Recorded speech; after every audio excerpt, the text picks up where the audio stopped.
हाथी और बकरी की कहानी। एक जंगल में एक हाथी और एक बकरी रहते थे। दोनों बहुत पक्के दोस्त थे।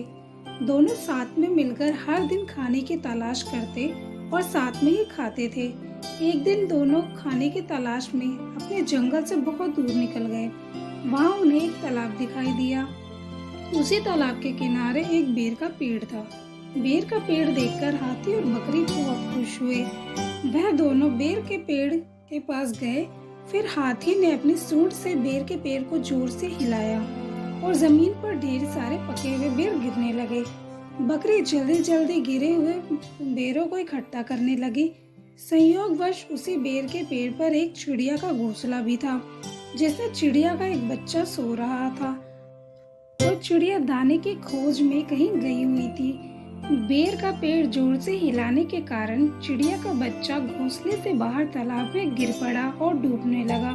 चिड़िया के बच्चे को डूबता हुआ देखकर उसे बचाने के लिए बकरी तालाब में कूद गई, लेकिन बकरी को तैरना नहीं आता था। इस वजह से वह भी तालाब में डूबने लगी। बकरी को डूबता हुआ देखकर हाथी भी तालाब में कूद गया और उसने चिड़िया के बच्चे और बकरी दोनों को डूबने से बचा लिया। इतने में चिड़िया भी वहाँ पर आ गई थी और वह अपने बच्चे को सही सलामत देखकर बहुत खुश हुई। उसने हाथी और बकरी को इसी तालाब और बेर के पेड़ के पास रहने के लिए कहा। तब से हाथी और बकरी भी चिड़िया के साथ उस बेर के पेड़ के नीचे रहने लगे। कुछ ही दिनों में चिड़िया का बच्चा बड़ा हो गया। चिड़िया अपने बच्चों के साथ जंगल में घूमकर आती थी और हाथी और बकरी को जंगल में किस पेड़ पर फल लगे हैं इसकी जानकारी देती थी। इस तरह हाथी, बकरी और चिड़िया मजे में रहते और खाते पीते थे।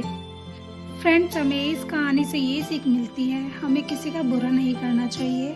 अगर हमारी गलती से किसी को परेशानी होती है तो उस गलती को सुधारना चाहिए। मन मुटाव दूर करते हुए एक दूसरे की मदद करनी चाहिए। फ्रेंड्स, अगर आपको मेरी ये कहानी अच्छी लगी हो तो लाइक, शेयर, सब्सक्राइब करें।